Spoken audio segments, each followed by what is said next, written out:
Hi there, Wycliffe Barrett, Xplane dedicated to SimDECK, and this is the part 3 tutorial for the Rotate MD-11F freighter. We have powered up the aircraft, but there's still a few things to do, obviously, before we can get airborne. But we've on a final update now, and things are looking wonderful. So very quickly, here we are in the overhead, and we need to make sure that the ground power is on, which it is, and we're going to do the hydraulic system test, which is up on the right hand side button there. Just turn that on and you can see the hydraulic test light has come on and the first orange light has gone out. So we need now to get the APU started, so I've clicked on APU and it's available. There we are. So I've done that. You'll notice some of the lights went out on the hydraulic panel. And we need to check whether the APU is running, so let's have a look down here, and you can see on the engine management system there that it has started, and we can dial the flaps to 15 and arm the spoilers. Just checking a couple of things on the FMC. We programmed that previously just to make sure everything's alright. So I think maybe it's time to call for better pushback. And of course, if you've used better pushback before, you know it's really quite simple to use. You just put your aircraft where you want to go and call for pushback. Just a final check and release brakes. And yeah, it's now time to start the engines. So there's an engine start sequence which is 3, 1, 2, and we need to set engine ignition A and B system on, as you can see there. And once they start the pushback, we'll be able to start the engine sequence. And as I say, it's engine 3, 1, then 2, and it's not a fully automated engine startup process. So you've got to wait until one engine has started before you can start the next one. That's the way it is. So we'll turn off external ground power and also turn off the chocks, because if we don't do that, we won't be able to move. So if you hit chocks, it'll turn off ground power as well, or vice versa. Just get rid of that master caution and remove the chocks now, in preparation for that pushback. There we go. So turn that off. As you can see, ground power went off as well at the same time.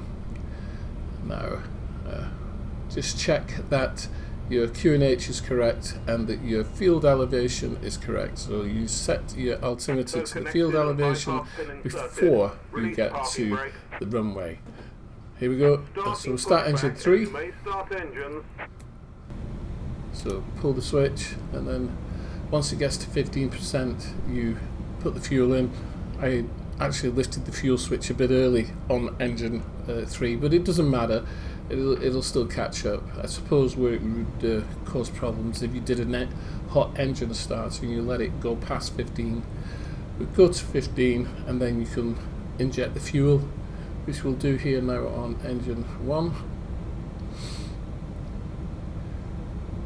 With the fuel switch as it gets to 15, M1 rotation EGT.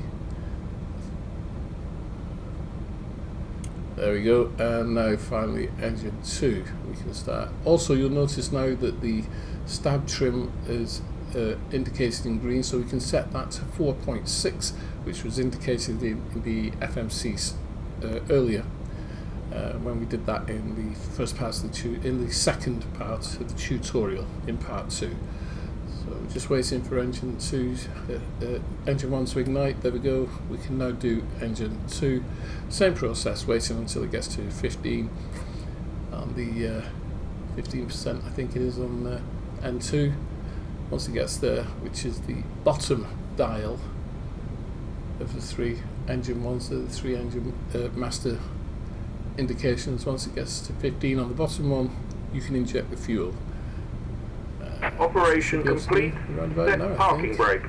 Does take a little bit of while, and disconnecting tow. Stand by. So brakes are on.